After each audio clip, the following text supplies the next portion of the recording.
Awesome. Okay. Hello, everyone.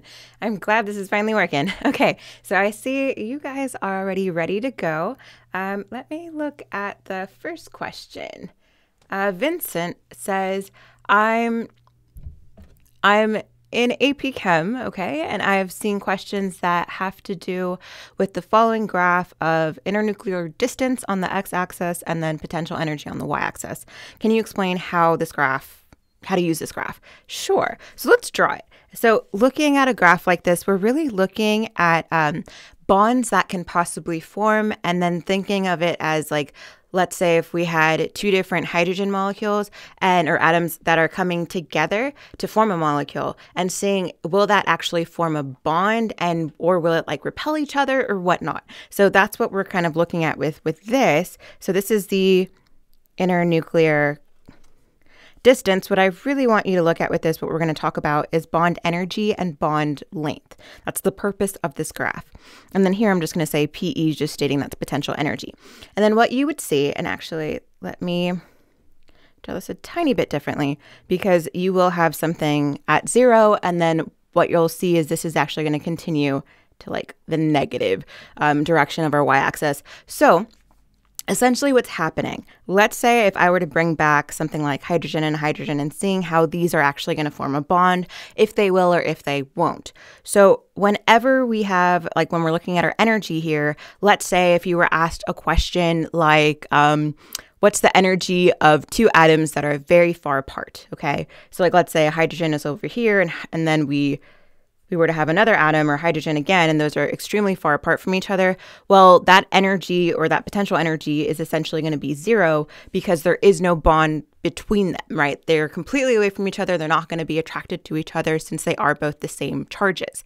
So that's kind of the concept for that first part.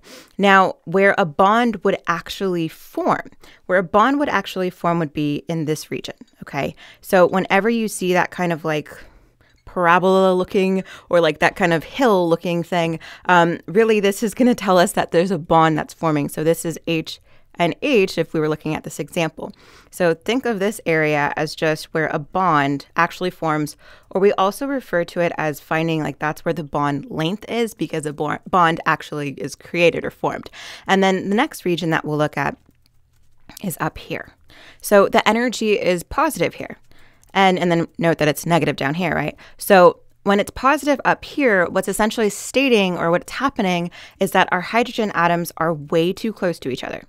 So the fact that they're way too close to each other, remember that both of these are the same charges, so they're not attracted to each other. They're actually going to repel a bit away from each other since they are both positively charged. So since that's the case, this is essentially where we would see there's going to be more of a negative sort of energy per se. Let me see if I have another example of this little part, but that's essentially what this region would be. This region would actually have a negative energy because they're repelling against each other.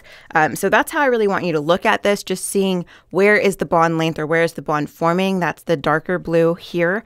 And then where are they going to repel? Right here, let me see if there's any other little thing where they're really, really far apart is essentially at 0, right? They're completely far apart. That's our energy is at 0. All right, that's how you use this graph. They might ask you what energy at like each little portion or what energy when they're far apart, it's 0. What energy when they're really close together, that's negative. And then what energy what bond length would it be when they actually create a bond length is whatever little hill we have here. And it would have been whatever this value is, let's say 0.11. Okay. That's how you use this graph. Hope that makes some more sense. I'm going to move on to the next question. And then for right now, guys, I'm going to pick one question per person, and then of course, if no one else asks some questions, no new person, then I'll go back to your question. So Jose, since I know you have multiple questions, I'm going to start with one, and I think you know how it works by now, right? And then I'll come back, of course, if no new person asks another question. So Jose, I'll start off with your first question. It states, to apply a green chemistry approach, I'm going to kind of go to the second part because I know that's kind of what we're looking at. The main part of this is stating find the density. So we're finding the density in grams per liter of carbon dioxide. Okay. And then, and the number of molecules. Okay. So what we're given in part A is that it's at STP, which is 0 degrees Celsius. And then just note that really that just means it's 273 Kelvin, right? If we were to add 273 to change it to Kelvin. And then our pressure, so this is our temperature, and our pressure is, where was it? 1 atmosphere, right? STP. Okay. And then we're asked to find grams per liter. So what we're going to do, there's actually one missing piece of information. And at STP, our volume is actually 22.4 liters per every 1 mole. So this is like the missing piece that's going to connect everything together. So what I'm going to do, since we basically want to start off with, we want to figure out the grams, and then we're eventually going to figure that out by, let's see, by the molar mass, since we are told it is CO2. So I'm going to use PV equals nRT, or the ideal gas law, and then pretty much just solve for, actually, come to think of it, I might do something a tiny bit different, just because they didn't state this information. Instead, and actually, yes, this is what we'll do. We're going to solve for, because there's 2 unknowns, we don't know what N is, or the moles. We don't know what the volume is. So we're actually going to solve for that. Whenever you're given just 2 values and you actually have 2 unknowns, then from there you have to solve for N divided by V. Okay, so I'll show you how to manipulate this formula. And then what I'll do is I'll divide over the volume, just because I do want to solve for N over V.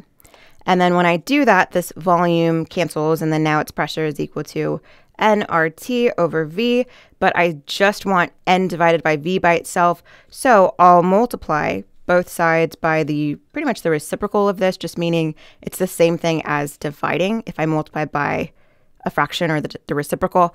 And then from here, our RT and RT will cancel. We're left with the equation we wanted. And then this is over 1, so it's pressure divided by RT. Now I'll plug everything in, and it's okay that we're going to have 2 unknowns. You'll see what we do in a second. So I'm just going to plug in the values that we're given, that our pressure is 1 atmosphere. We know what R is, that's 0.0821. And then, and let me actually put the units. And then our R constant would have been liters, atmospheres divided by moles, Kelvin. And then times that temperature in Kelvin, so 273 Kelvin. This is all equal to N over V. So our units will end up canceling, the atmospheres and the atmospheres, same with the Kelvin and the Kelvin. And we will actually be left with moles divided by liters, because it's like a fraction within a fraction, so it will flip. So what I'm going to do, let's go ahead and actually divide this.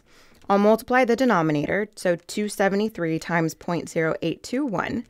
And then this would have been, yeah, the same thing. So this would have been 1 divided by 22.41, and then that's liters per mole. Then I would actually divide this out, and this would give us 0.0446 moles per liter. And then that is almost like we're almost done. That's actually what we wanted to find just using the ideal gas law. The next step is the fact that we wanted our density. So we wanted grams instead of moles. Well, we already have the liters, so that's fine. I'm going to leave that alone. But the moles, what I'm going to do now is just using the molar mass of carbon dioxide. I'm going to multiply those two to convert moles to grams. So I'll show you what to do.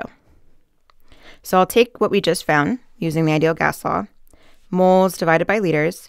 I'm going to multiply this by our molar mass of carbon dioxide, so 1 mole of CO2.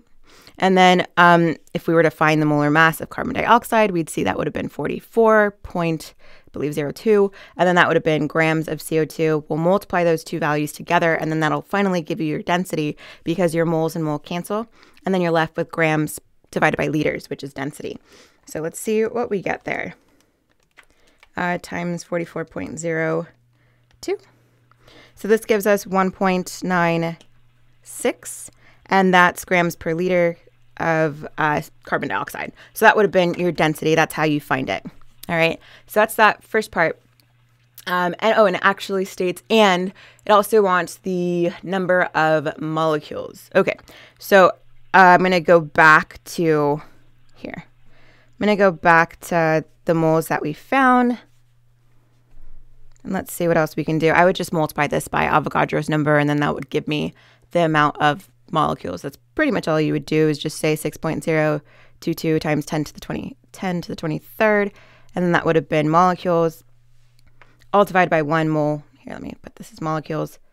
Okay. And then from there, the moles and moles would cancel. My only concern with this is just the fact that they should have given you some sort of liter to cancel out. The only thing that I possibly can think of if they don't is the fact that yes, I'm going to bring back that value for STP. This was liters per mole. That would cancel out both those, so that's a little bit strange. But if they really wanted the number of molecules, I would actually just say to multiply by Avogadro's number, and then that would give you the amount of molecules. So let me do that real quick. 0.0446 times 6.022. And then this would have roughly been 2.69 times 10 to the 22nd molecules. So that's what I would do for that first part. And then now for room conditions, that's going to be the exact same setup. So if you're looking for your density, so let's go back. So instead of plugging in 273, that 0 degrees Celsius, you would just change this to 20 degrees Celsius, or really in Kelvin, right? We'd add 273. So instead of 273 here, we would have just placed 293. That's part B. And then from there, you would have found, okay, the same exact thing, your N divided by V, right? And then at the end, after you divide those two values, you get some sort of number. It's not this one. And then at the end, multiply by your molar mass again of carbon dioxide. And that's it. That's all you would do. Okay, so I hope that makes more sense. I'm going to move on to the next question. All right. Okay, so Tuyen asks, order the following groups of molecules from most polar to least polar. All right, so first things first, let's go ahead and draw these Lewis structures. So we have CHCl3. So I'm going to start there. Okay, so with CHCl3, where'd it go? There, okay. So what I'm going to do first is just identify what our central atom is, and recall that anytime we have a carbon, that's going to be our central atom, all right? So remember that carbon would be our central atom. It's surrounded by a hydrogen and 3 other chlorines. So this is essentially our Lewis structure. Now, of course, we'd put lone pairs on chlorine, and then we'd go from there, and that's really it. We would have had the correct amount there. There's no tricks for that one.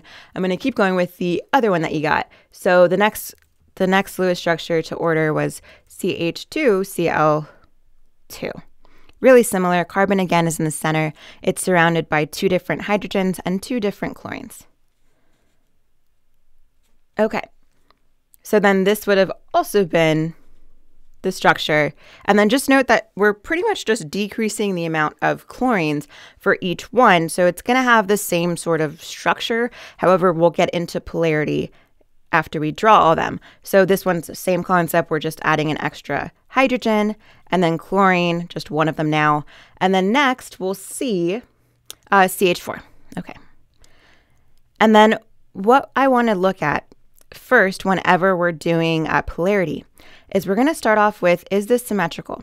And when I'm looking at, symmetry, or whether or not this is symmetrical or not, really, we're just going to focus on, is it the same exact atom all around? Okay, so is it the same exact atom? Well, this one is, right? We have hydrogens all around. The fact that there is no difference in electrons or in kind of like, I just want you to think of this as there isn't a different atom, right? It's just hydrogens all throughout. This is nonpolar. So this is going to be our least polar whenever we have that exact atom surrounding the central atom, okay? Always going to be nonpolar.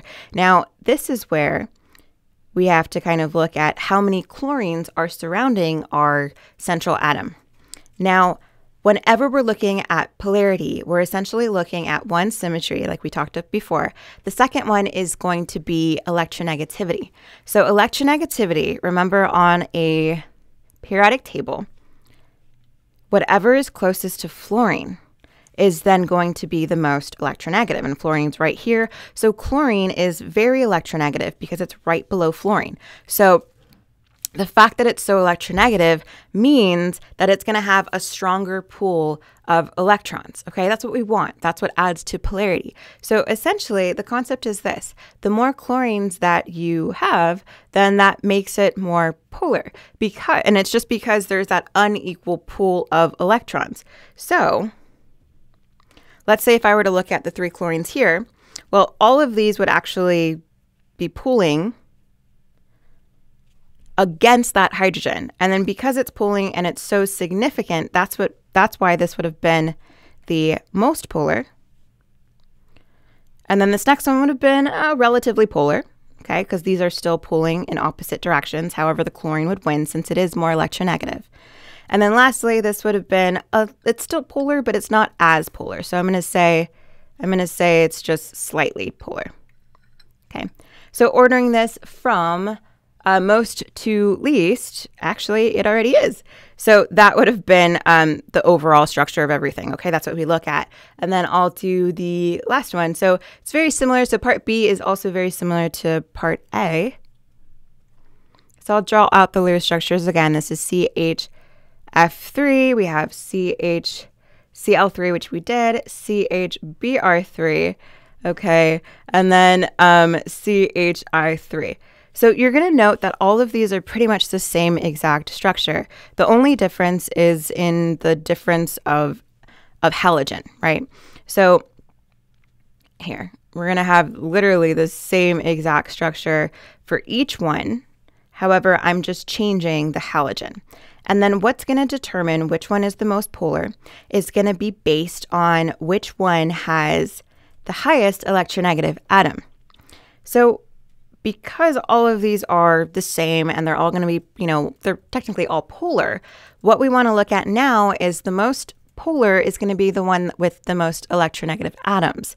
So which one's the most electronegative out of fluorine and then chlorine and bromine and iodine? That's what we want to look at first. Well, fluorine is the most. That's going to be the most electronegative. Thus, this would be the most polar. And then next, just looking at our periodic table, we know that it's going to, here, let me bring back the periodic table. That's an ugly periodic table. Okay, let's bring back our periodic table. So we know that it's going to increase, the electronegativity increases as we go up or move up a column. So then chlorine would be the next one, right? This is the strongest. And then bromine is below it and iodine is last. So this is actually going to be the exact process again as to which one's the most versus which one's the least. Okay, so that's the concept. And let's move on to the next one. Okay, so I'm going to pick, Kari, I'm going to pick one of the questions that you put. I'm going to pick the one that you have more examples on. So you're saying, I see. I'm confused on how to balance chemical formulas. I'm sorry, I mean how to balance chemical reactions. Oh, and here's our problem. Got it. Okay. And our problem is lithium carbonate. All right, we'll have to do some naming. Plus, where did it go? Acetic acid. Okay, and it tells us what it forms. It forms water plus, how to balance this? Okay, plus carbon dioxide, CO2. And then lithium acetate. Okay. So let's start off with just identifying what all of our naming is, right? So that's going to be part one. Now with lithium, lithium is Li with a positive charge. Carbonate is CO3 with a 2 minus charge. So let's make sure these are balanced. So I'm just going to move this 2 to the lithium. This would have been lithium 2 carbonate. And then next, I'm going to add that acetic acid. So because it's an acid, that tells us it has to start with an H. So I'm going to show that's an H plus for right now. And then acetate is what we're looking at. And acetate is C2H3O2 with a -1 charge. Those are completely balanced. So acetic acid looks like HC2H3O2. Next, this forms water or H2O. And then plus carbon dioxide, CO2. And then lithium, remember lithium is Li+, acetate was at C2H3O2 with a -1 charge. Those are balanced, so this would have been plus lithium acetate. That's a 2. There we go. Okay, so then from here, I'm going to just see what I can do with this, all right? So we're going to balance this out. Now, because we have acetate twice, that polyatomic ion, whenever we have polyatomic ions, which is acetate, I'm going to leave them intact or together because it makes balancing so much easier. So what I'll do is I'll leave lithium. I'm just going to put all of the different reactants on one side, all the different products on one side, and see how many we have of each, and then we'll balance. So here we see lithium, we only have 2. On the opposite side, there is only 1, and I got the 2 from this portion, and this was just 1. And then next, I'll put hydrogen and hydrogen on the other side, and then also I'll put acetate on one side and the other side. There we go, leaving it completely intact. So for our hydrogens, we're just going to see there's only 1. I'm not going to count the one that's in acetate since I'm keeping it intact. So I'll state that there's only 1 here.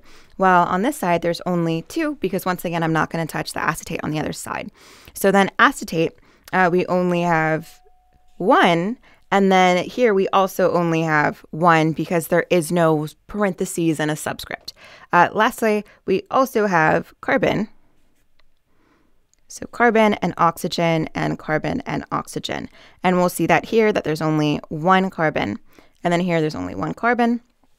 And then lastly, there's 3 oxygen on this side. And there are 1 and plus another 2. So that would have been 3 as well. Okay, so all we have to do, you'll note that we just have to balance out our lithium and our hydrogen for right now. So what I'll start off with lithium. So I'll put a 2 in front of here and think of this as distributing to the lithium and to the entire acetate. So we really have 2 lithiums and 2 acetates. Okay, and then now from this point, I have to balance out the acetates and the hydrogen on the reactant side, actually. So then I'll put a 2 in front of here, and this is like it's distributing again. So think of this as distributing, and we actually have 2 hydrogens and 2 acetates. So then balancing this out, this would have been 2 hydrogens, 2 acetates, and then everything else stays the exact same, so we're balanced. So this would be your final answer. You just had to put a 2 in front of acetic acid and a 2 in front of lithium acetate. Okay, hope that makes some more sense. And Aleem says, hello, when you're done with this lesson, could you possibly tell about polymers? I have a test on Monday and I'm so lost. About polymers, what exactly about polymers? Let me know. Are you talking about polymerization, an example of that? I do need a specific example just because polymers is a very large topic. So please let me know in the chat if you have a specific question. And then I'm going to move on to the next one, but then I can come back to yours. Vanessa asks, what mass of magnesium chloride and water are needed? So what mass? So we're looking for grams whenever it asks for mass of magnesium. Magnesium is Mg with a 2+ charge. It's saying chloride, that's Cl with the minus charge. So I'll balance this real quick. So really I'm putting a 2 subscript. And then here we'll see, okay, that's what we have. Okay. And then what else? What mass of magnesium chloride and water are needed to produce 525 grams of a solution that is 65% by mass. Got it. Okay. So let's look at our formula. When we're looking at percent by mass of a solution, essentially what we're looking at in here, percent by mass. The formula for this is going to be our grams of whatever we're looking for. So specifically what we're analyzing or what we're looking at is our solute. What our solute is, it's typically the salt, by the way, or whatever grams we're actually looking for, or what they provide us with. So yeah, so that's actually unknown at this part, right? We don't know what the grams of solute or really the grams of magnesium chloride is. And then on the bottom is going to be the grams of our total solution, which is what we have. We were given 525 grams. And this is all multiplied by 100. So what I'm going to do is I'm going to plug everything in that we have. So there's 65%. So that's actually what's going to go right there.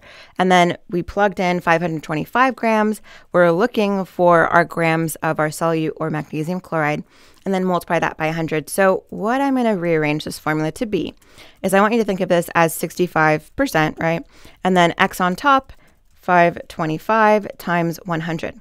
Our first step is going to be to divide this 100 over, because we want to get rid of that percentage. We want to put it back into a decimal.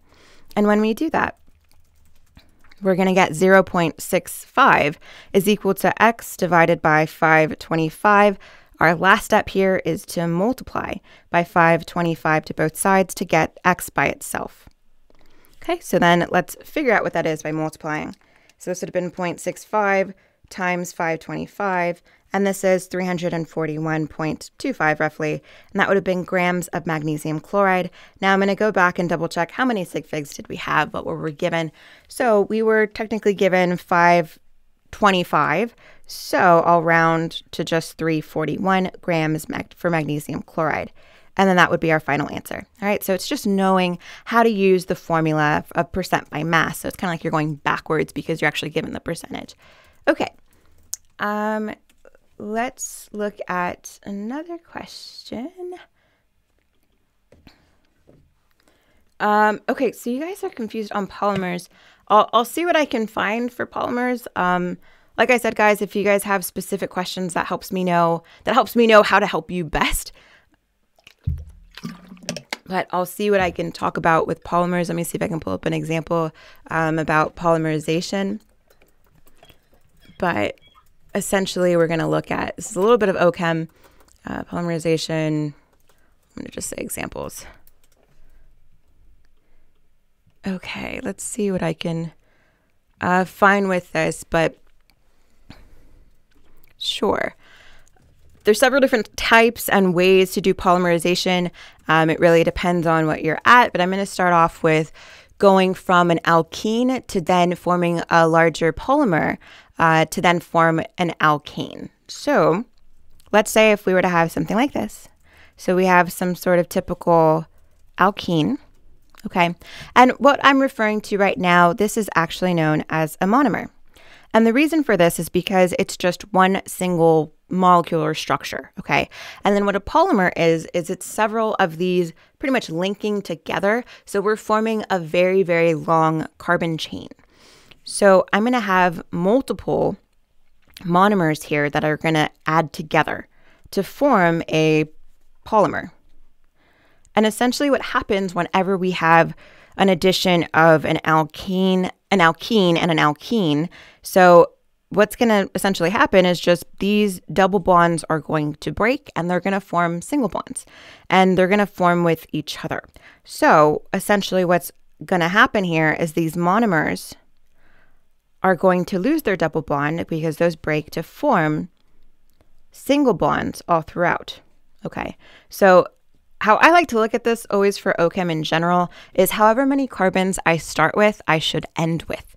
So because I have 1, 2, 3, and 4 carbons, I have to end with 4 carbons. And then from there, of course, our hydrogens would remain the same all throughout. So this is essentially what you would look at for polymerization. Essentially, the main thing is just the fact that we are canceling out that double bond to form a single bond, which is here, right? That single bond essentially is what we're doing. Okay, all together.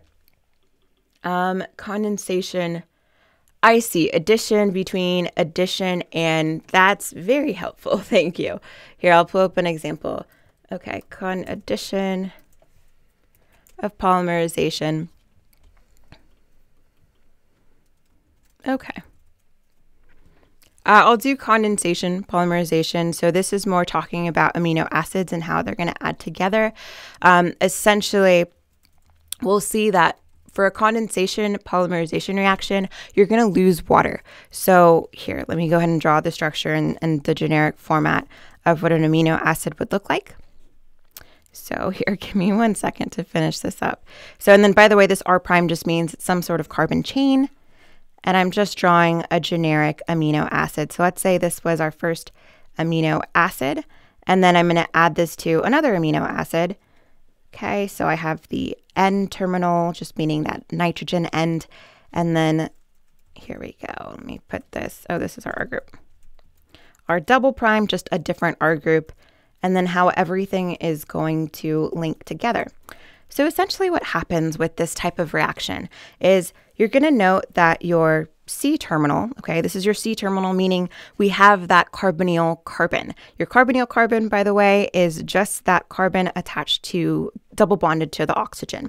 So now this C terminal is going to attach to that, or really react with that N terminal.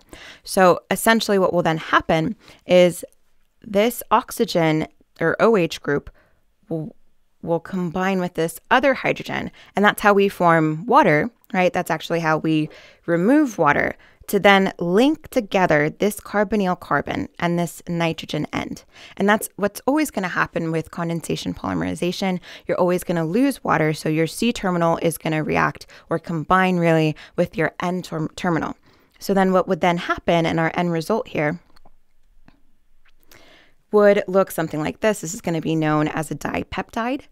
So this would have been NH2. Here, so everything, all the carbon chains and everything that we have like previously is still going to be there. However, the only difference here is that we're making that new bond, and I'll show that in orange. So making that new bond with our N terminal end. And then of course we lost water. Okay, and then that essentially would be all we would see. This is pretty much what we're looking at here. This is known as our peptide linkage. Okay, so that bond between carbon, that carbonyl carbon, and our nitrogen linkage. That's essentially what I think you guys were asking, right? Just condensation polymerization. Let me see one last thing. You guys asked for addition polymerization, and I'll do that one. I hope this polymerization reaction makes more sense. And let me see what addition polymerization I can find. Let's see what I can do. One second. I'm just looking for an example since I can't always see this off the top of my head.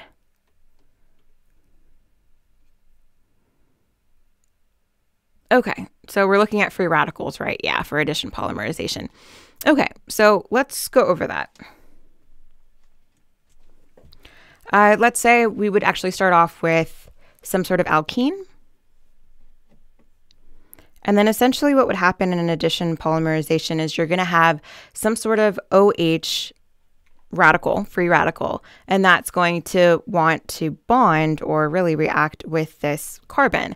And essentially what's happening all at once, and by the way, this is just one electron. Let me show just one electron forming.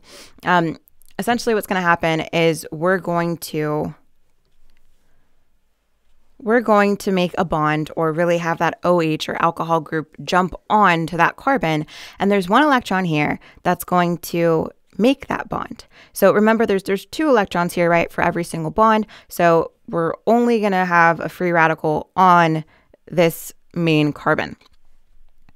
So essentially, we're going to form a free radical is what's happening now. So we have a hydrogen that didn't change. We still have two hydrogens on that carbon. I still have that OH. And then this is now just going to be a free radical. Okay, and I'm actually going to show that from the other. This is the one it should have taken from. Okay, so now we have a free radical on that carbon. So the main process is to just form a free radical on that carbon chain. And then essentially what would happen next is we're going to bring back another monomer or another alkene. And it's going to attach on. And it's going to keep building and building and forming that polymer. So one of these electrons is then going to form a bond with this free radical, okay? And then remember, two bonds or two electrons form one bond. So then from that addition, that's how we get a longer carbon chain. And recall that idea that we have 4 carbons, so we have to have 4 carbons in our carbon chain. So essentially this would look just like this, adding this alcohol group in that didn't change. And then pretty much at the end, we're just going to have another radical, okay, with all of our hydrogens here. So let me show the hydrogens. But that's essentially it. This is not a free radical. There. I don't want to have loose dots. But that's essentially the concept, right? We have 4 different carbons and a free radical at the end. And then if you wanted to do this again, you would bring, and I won't show it, but essentially the concept here is the fact that you would keep going and it doesn't end, right? You would keep adding another addition of that alkene and it would form and bond to this free radical and so on. And then it would keep just building that polymer and adding together. So I hope that makes some more sense. Addition polymerization is really just free radicals that are forming and building that carbon chain, while condensation polymerization just removes water to form that peptide linkage. All right. So did want to tell you guys that today I actually am or will be doing a very in-depth tutoring session talking about thermochemistry. So if you are struggling with thermochemistry, whether it be Hess's law, calorimetry, standard formation of enthalpy, all of these concepts, everything to do with thermochemistry. If you need some more help or you have a test coming up or you just want to prep for your final, I highly, highly recommend registering. I just put the link in the chat. So, and there's 2 different times. So one is going to be at 2 o'clock today, and it is today. So 2 o'clock today, that is Pacific time. And then the other one is 4 o'clock, and that's also Pacific time. Click the link and you'll be able to see your actual time zone, I believe. And then another thing to kind of note, it is a small group, so I only have a few more spots open. So if you are interested, I would say it's first comes, first serve. So make sure to register like now if you really want to reserve your spot for thermochemistry. Plus, it is an hour and a half long. So it's 90 minutes. So for 1 hour, I will be teaching you everything you got to know for thermochemistry. And then also for 30 minutes, I will be answering questions. So the nice thing about, these groups is the fact, and it's actually a group of 5. The nice thing is that you will be able to get more of your questions answered. So isn't that lovely, right? You'll be able to actually ask me questions and I can answer more than just one. So like I said, make sure to reserve your spot. And I hope to see you today. If not, then I am still doing my live session for an hour tomorrow. So that's same time, 12 o'clock Pacific time. And that's going to be for an hour. So if you can't make the thermochemistry tutoring, which I highly recommend, then I'll see you guys tomorrow. All right. Have a lovely day, guys. See ya.